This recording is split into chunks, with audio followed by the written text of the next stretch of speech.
But Prabhupada has a purport there where he talks about that when generally Buddhism they have 9 principles that they are saying this Buddhism is founded on 9 principles, and there Prabhupada goes through them, and he actually demonstrates, how they are contradictory, they contradict each other, they are inconsistent,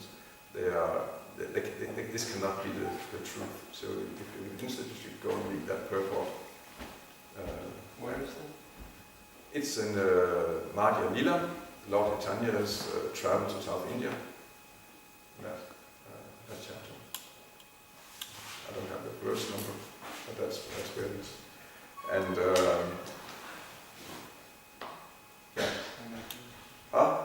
I might be able to find it. Yeah, I don't really have to find it now.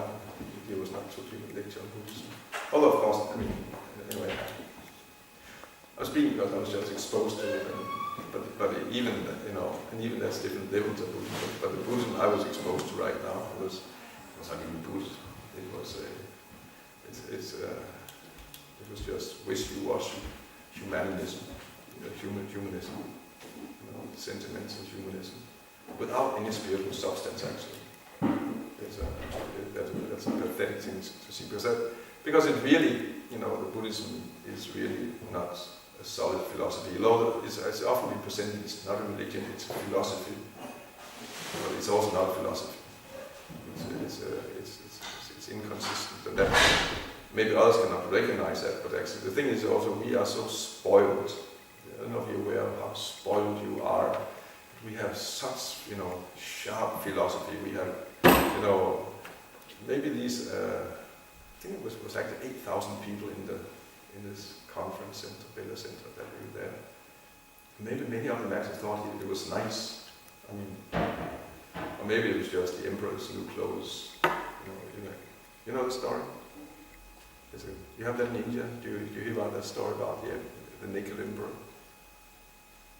I don't know. You don't know? If in India. Huh? I don't know if we hear that in India. But you know the story. Yeah.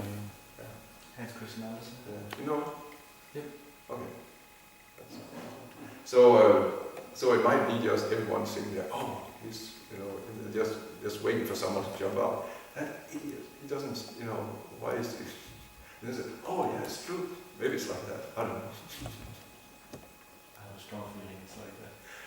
Yeah, I feel also because I think the ones around me they look quite bored. I was bored. I had to go at one point. And maybe it is like that. But maybe there are some who are thinking, oh, this is, it could be all brothers and sisters, very profound, very profound. We should be nice to each other.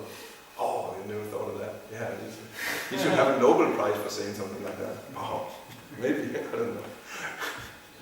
Because we're spoiled, as devotees, we actually, we don't know how spoiled we are. We get in such, first of all, you have Prabhupada. This is, that is a real master. Prabhupada is a real master. And in his turn, created so many devotees who are giving solid philosophical and spiritual presentations, Krishna conscious presentations. Everything else is pale compared to that. And maybe, but if you don't have that, then sometimes just a little glimpse might you might think, oh, this is very interesting. But so actually, in one sense, it's something actually we should even tell people, don't come to Krishna consciousness if you want to still find some happiness and pleasure in all the different mundane lectures and like that. Don't come to Krishna consciousness, because afterwards you think it's just, nobody's they're just speaking, but sound are coming from the mouths, but there's no sense, and it's just boring. There's no content. We're quite spoiled, and also we can know when we present this is actually philosophy with clear, consistent, logical answers. We can answer everything. That's everything is just word geography. My Prabhupada would point out actually, does God exist or not exist? Where does everything come from? He was presented with it was one of the, I don't remember which philosopher probably was discussing different Western philosophers, and they were, and then Prabhupada was countering,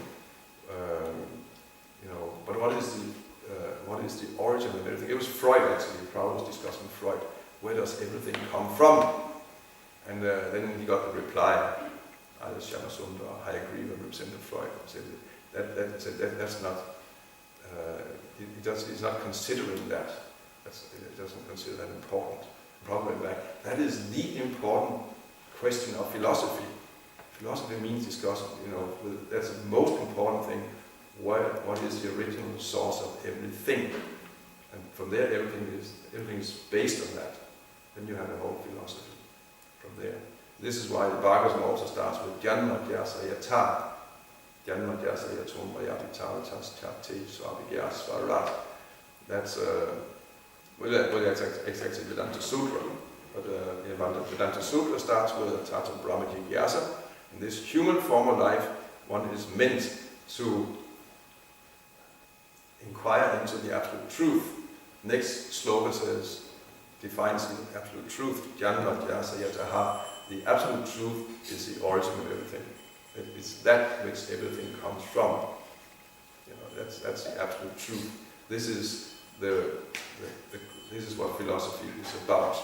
And then Bhagavatam picks up there and says, yes, Janma Jasa Yataha.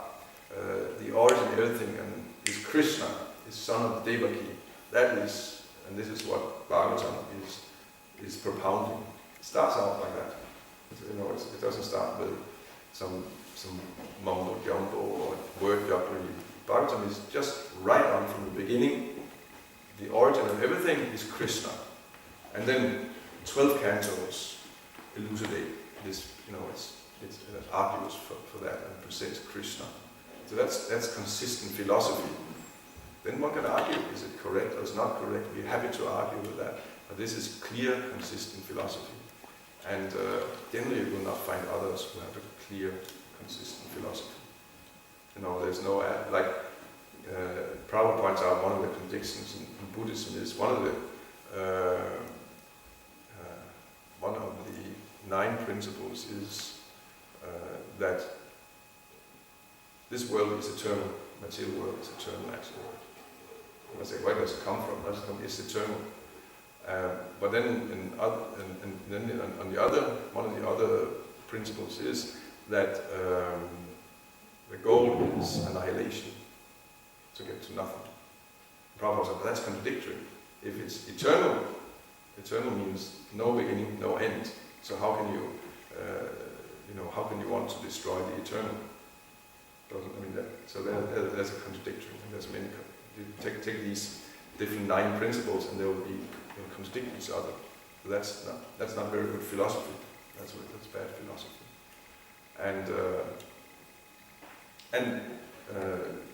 But generally, when philosophy is not there when someone. There have to be these basic points of philosophy. This is what philosophy is all about. What are the answers to that? Then you have philosophy. And if you don't have that, then you don't have philosophy. And well, the Buddhists I'm exposed to, they are not great philosophers. They just work backwards. So say that Buddhism is not a religion, it's not a philosophy. It's not a religion, it's a philosophy. They will say that. And but actually, it's neither. It's not religion. We can agree on that. But it's also not philosophy. I don't know what it is. What's left? Nothing. Nothing besides it. It's just nothing left. And that's what it is. So in any case, envy comes out in many ways. This is the material world. It's a place of conditioned souls manifesting the envy in different ways. Envy against God, envy against Krishna, wanting to push out Krishna, and one does it. Materialists are doing it. Spiritualists are doing it. Religious people are doing it. Even us aspiring devotees, this is what we're struggling with also. That we are, we might, okay, we know we should be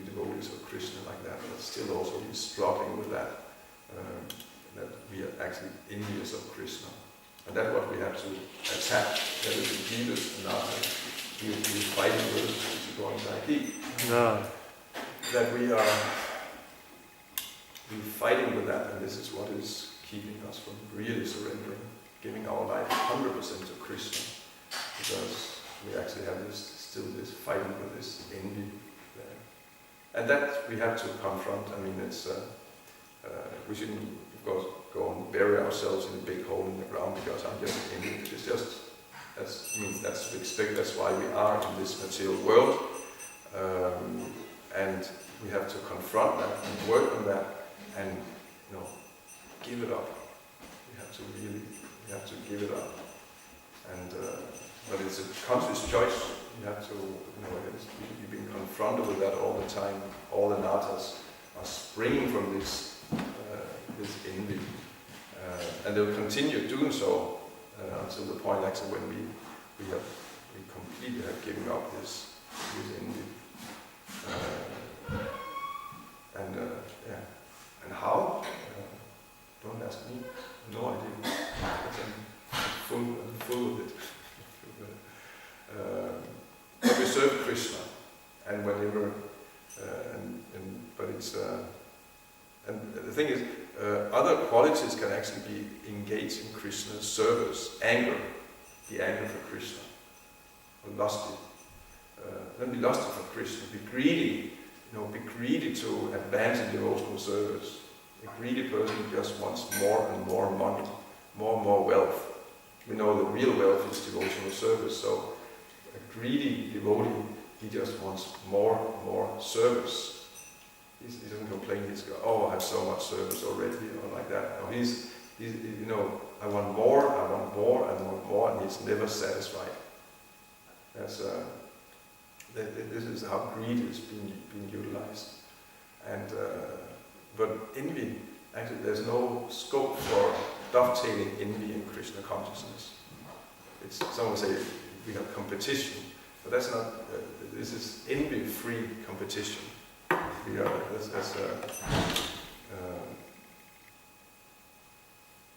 it cannot really be saying that this is that is envy dovetailed. Envy cannot be dovetailed.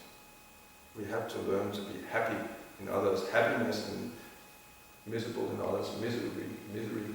And the main person we want, whose happiness we want is Krishna. We want Krishna's happiness, and then we're happy. But when Krishna is happy, are we then miserable? Why? Oh, what I feel. Why does Krishna have to be happy? And that's we have to learn to be happy with Krishna's happiness. And that is manifesting, we see that all sometimes amongst us as devotees. I see it all the time with myself also, that this envy of Krishna is manifesting in envy of devotees.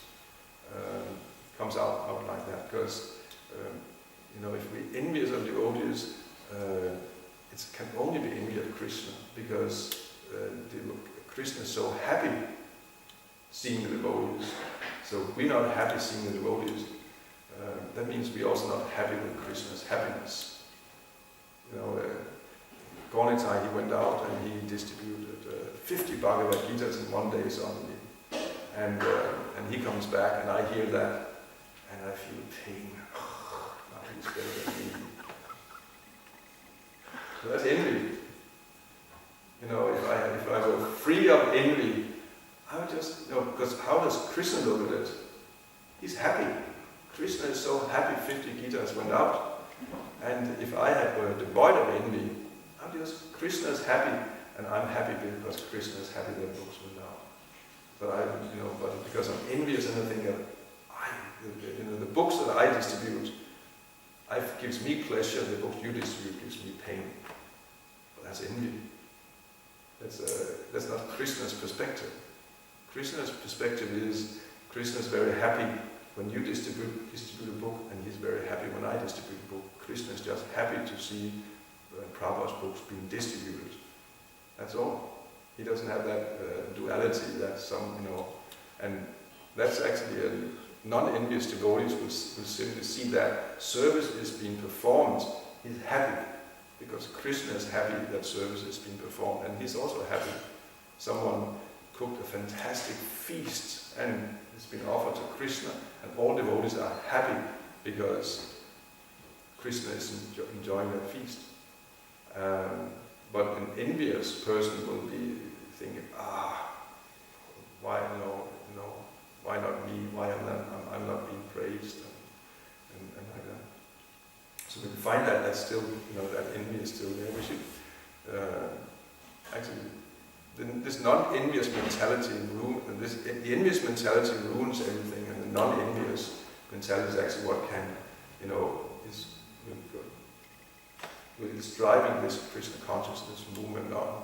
Bhakti-Chariswami, he gave the example of a football team. So it's bona fide. Anything that comes from Bhakti-Chariswami is bona fide. So we can use football as an example, although we should not play football. It's gambling. It's against the regulative principles. Well, frivolous sports actually, Prabhupada in the beginning had the fourth regulative principle is gambling and frivolous sports. It's against this breaking the principles. So we can have football match if we just, for fun with devotees and get some exercise, that's okay. But, if beyond a certain point, sport, then it becomes like an obsession or something that, it becomes, then that's actually breaking the regulative principles. But still, as the example is on a football team, one player, he kicks the ball in the goal, and they're all happy. They're just happy. We got a goal. We won. But there might be some envious player also. Why did he do it? Why not me? And then you have the whole team is ruined if that spirit's allowed to pervade. And that's why I was a horrible football player, because actually I was envious. Why did the praise? Why didn't I? But it's true. The team means it's just when one scores on the team, the whole team wins, and that should be just that. I guess a really good trainer of a football team. That's a very important thing. He has to have, encourage. We all one team. It doesn't matter. Sometimes they make a system where they encourage envy amongst each other. They will reward the one, for example, who makes the goals instead of rewarding everyone because it's a team. And that's not a good training. Did you play football? Basketball. So that's the same principle. You didn't play football? Not so much. Not so Cricket. much. Cricket? Yes. Yeah, that's for gentlemen. Football is for super. So, isn't it? I don't know. But still, it's this team. Non-envious. That means we are part of a team, and we're just happy to see Krishna's team, devotional service being performed. And the real devotee is just happy to see that. And so we have to root that out. We have to confront that in ourselves, and we can confront it with it constantly when we see ourselves become envious of devotees and not compassionate to non-devotees or something like that. And when it's there, beat it. And instead develop the right mentality to be happy when others are happy, including Krishna. Let's make Krishna happy. And be happy when someone makes Krishna happy also. It's when Gauranga is being nicely taken care of by Gopal. Be happy that Gauranga is being nicely taken care of. Like that. Okay, I said enough. So one of the symptoms of envy is fault finding. Oh yeah, very much. Yeah, so we should avoid fault finding. Yeah. But how, if you are a very envious person and you are, for instance, engaged in some management, you have to do some fault finding. How to overcome this envy? Maybe that's why we put in positions of management, so we are, you know,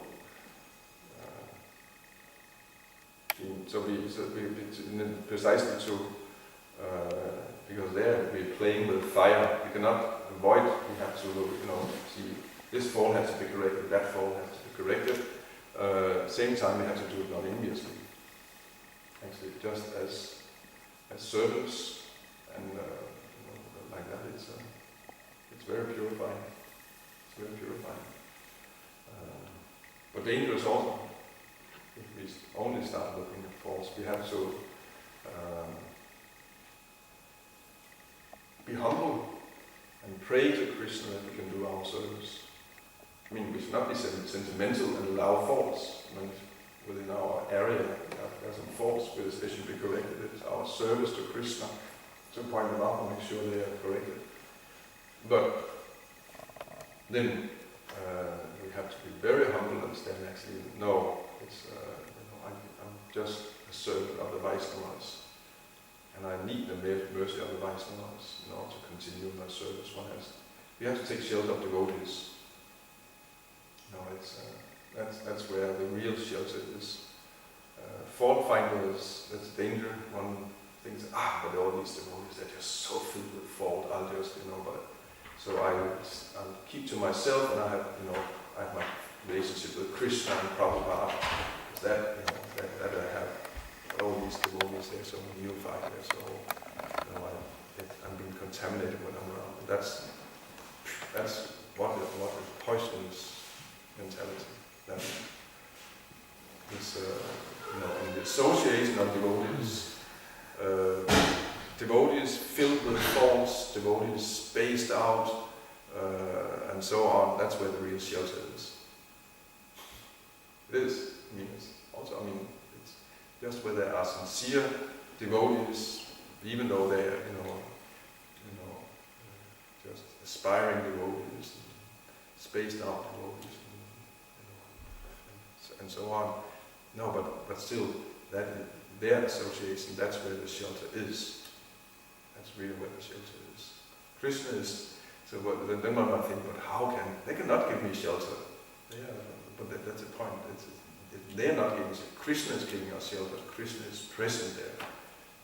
It's, again, it's also this, sometimes with Guru one thinks that, but he's not, you have to have someone who's completely like Uttamadhikari, Nitya Sita, whose feet doesn't touch the ground and who's completely absorbed in Krishna Lila, Rasa Lila all the time. Only someone like that can be a guru. But that's, you don't understand what guru is. Krishna is guru, and one has to be there where Krishna manifests himself.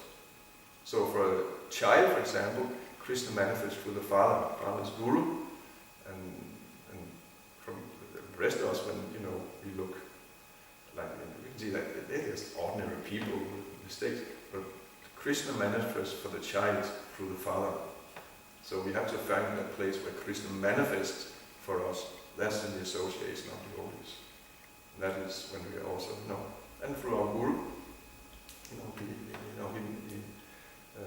even though he may have some bodily defect or material defect, or even though a guru may be on the Madhyama, not on the Uttama platform, he might be on the Kanista level like that.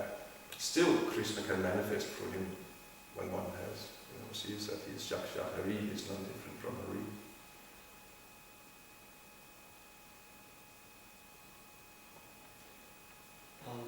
Maybe we have to wait. Yeah.